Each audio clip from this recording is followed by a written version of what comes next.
Welcome, trendsetters. We're Alicia and Nicole from Positive Image. As salon owners, hairstylists, and business coaches, we're here to help you navigate the ever-changing landscape of the beauty industry and discover the secrets to creating a thriving salon business.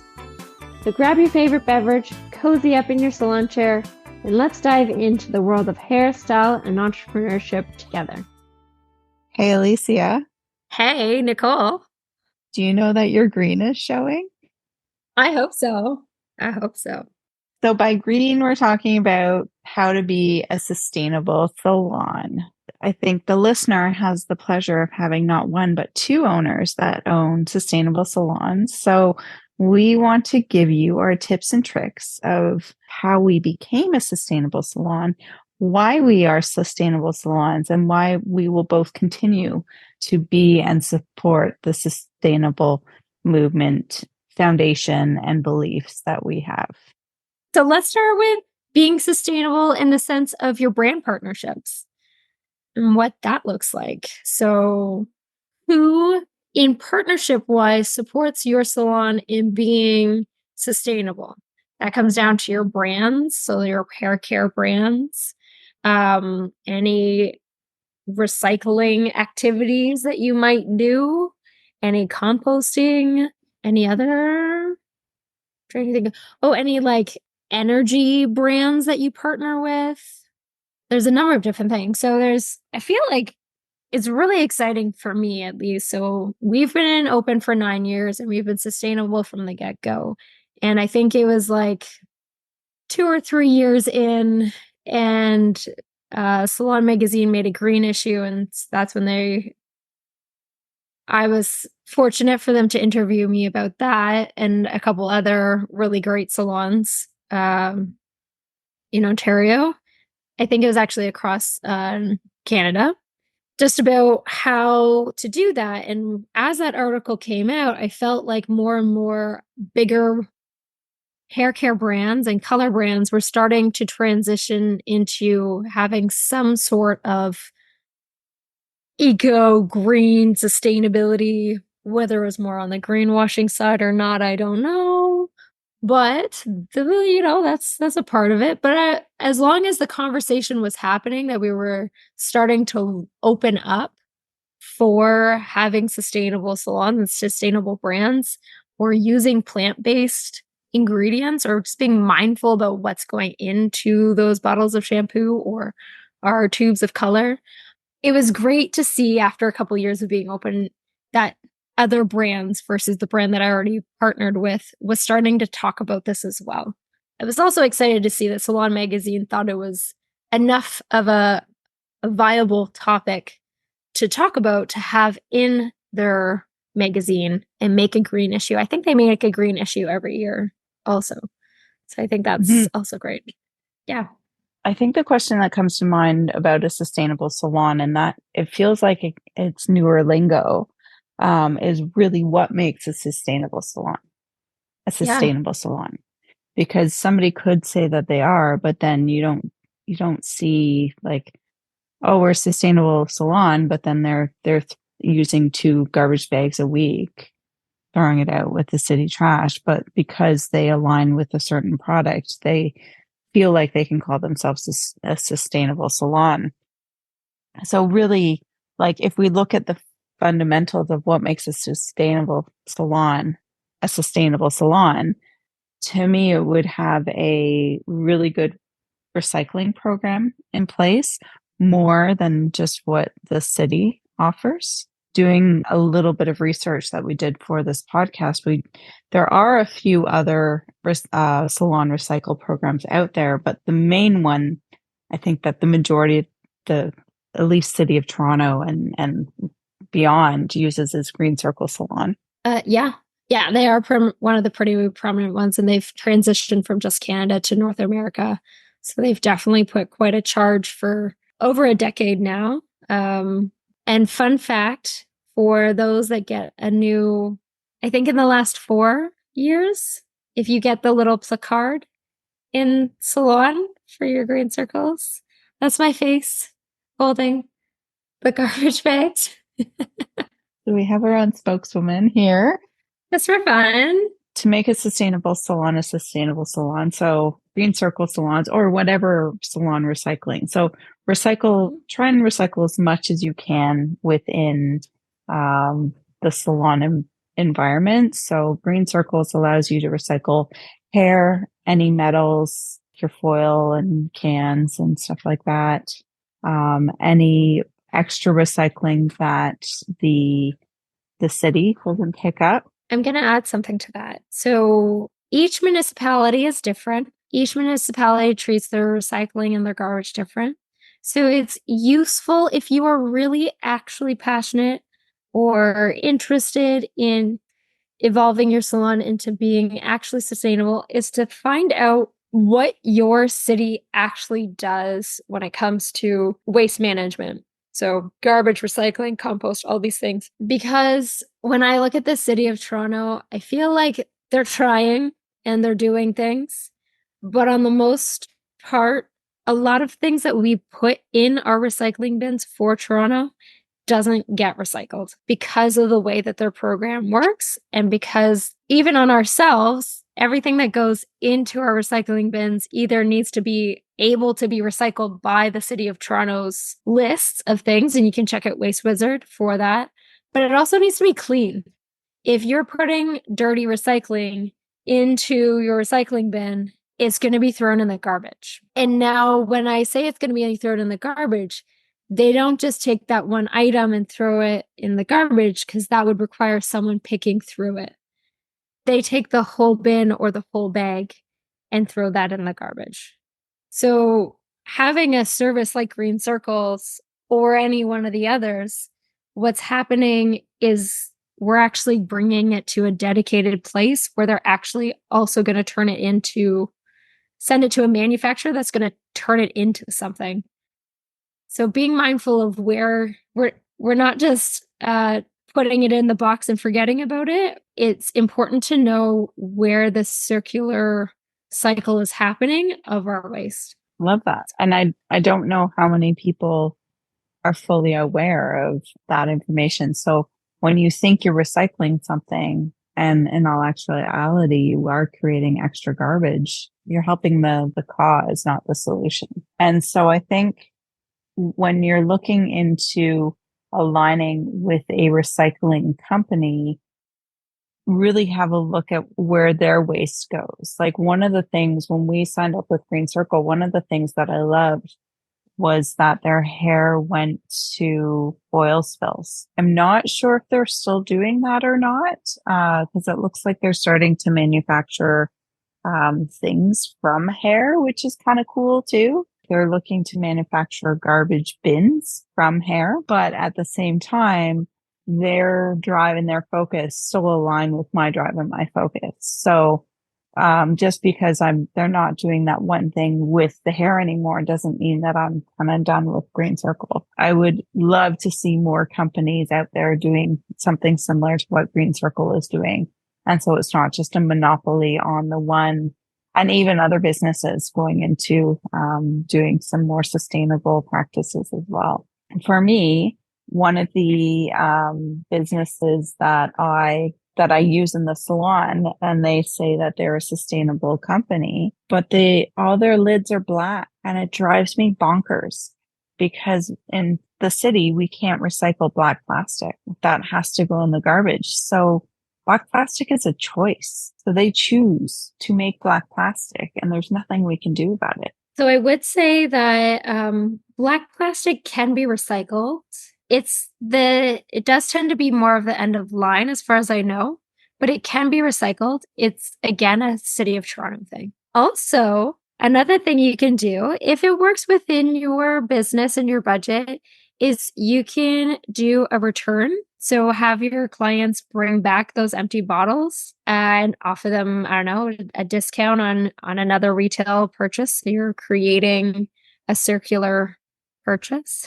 But you're also then getting that back, so then you can put it in your recycling, and then you know where your recycling's going. So you're helping your clients manage to be more circular versus end cycle. But I also think there's nothing wrong with letting your brand know that you would love to see clear or any other type of plastic that might be better recycled again and again on repetition, or whatever material you feel might be better. Maybe it's a metal, or whichever change that they might do. I would also say that if you're asking for change, that you have at least one idea of solution to help that process. What kinds of things can we do inside the salon? Well, I think inside the salon, like even looking at the way we bring our lunches, so making sure that those are reusable things, utilizing also the green bin. And making sure that if there is any tea or coffee or scraps of food left over, that you have a green bin rather than that going into the garbage can. I tried really hard to have a worm compost at the salon, but it's a bit too fussy, I think, for multiple people. That is like, if we have a sustainable like scale, I would probably put you in your salon at number 10.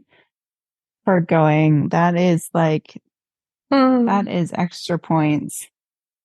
My issue is that I actually had a property once upon a time in the country where we were building it to live completely off the land. This little homestead is popular right now. That's the life I had like a decade ago. So yes, you were way ahead of the curve. I got some nerd things happening. I love Anyways, normal compost is great. There are some programs that you can do. I don't know if they still exist. I don't remember their names, but there have been some Toronto local programs where they will actually come pick up your compost as well, instead of it being through the city. And then they would actually give you, this particular company, they would actually give you fertilizer at the end of it, like some of the soil that was produced from your compost at the end, so you could use it for like your plants or what, I don't know, take it home for your own plants, whatever. We have lots of, oh, it's not video. We have lots of plants in the salon, so it's useful. What have you found when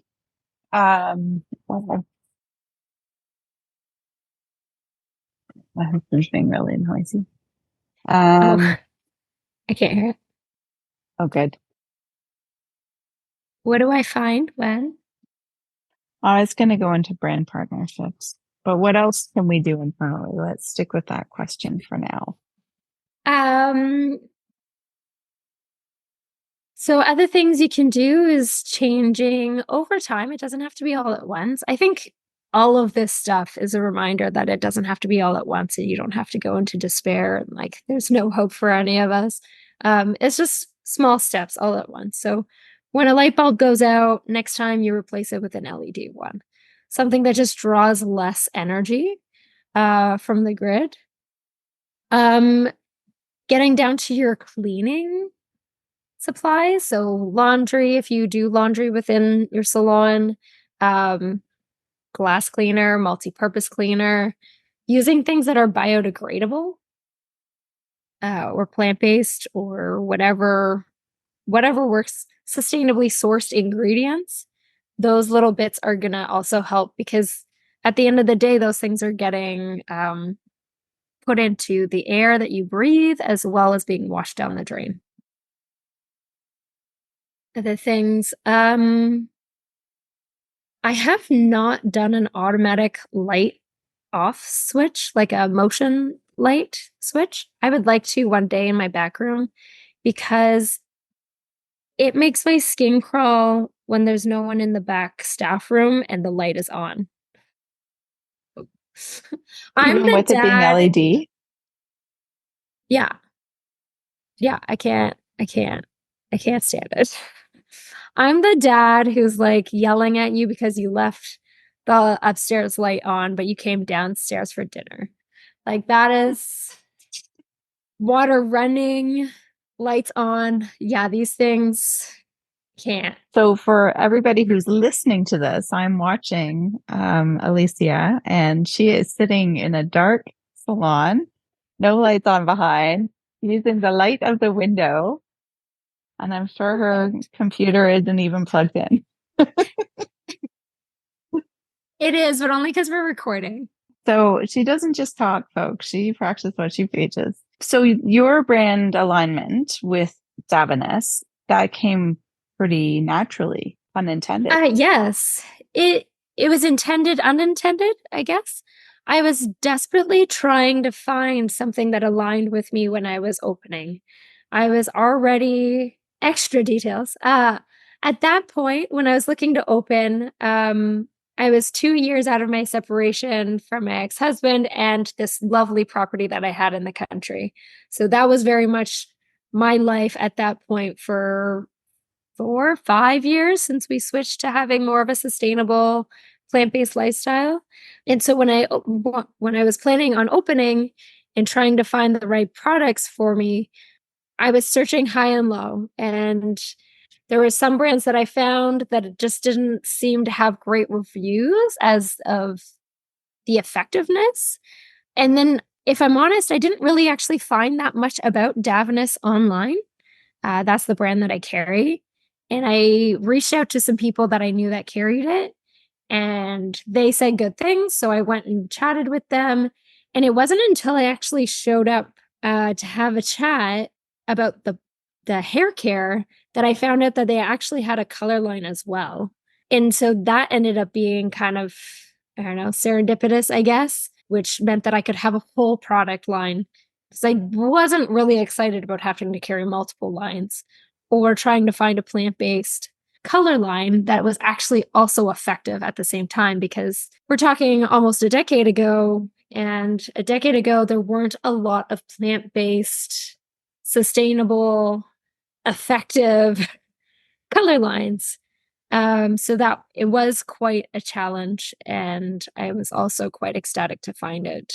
Side random extra part, my ex-husband's Italian, and I absolutely loved being a little, like, I don't know, Canadian waspy white girl, being welcomed into this very European, loving, family orientated group of people, and then leaving that and then being having the opportunity to be a part of another Italian piece of my life. That was also a really nice part and felt like home when I found Davines. And so, as a sustainable salon, what do you think are the benefits? I think first and foremost, I believe that stylists are now seeking this out. It's been a long time. A lot of people don't understand it still, but I think a lot more people are starting to understand it and desire that in their life. So they want to work in a space that also offers that. And I think on the client level, clients are much more aware of it as well. And I would say actually care way more than the average stylist that I run into. And that's how they want to spend their money, because they know that they don't actually have a lot of control over the city recycling systems or the things that a company produces. So if they can find a company that is doing all of the things for them to be able to spend their money in a good place and feel good about how their money is being spent and all of the activities in that space, they're going to feel good coming into it, and they're going to feel good about spending their money there. And you're doing your part for the planet. And you're such an inspiration to anybody who wants to become a sustainable salon. And I think you said it earlier, where it's like, you don't have to do everything all at once.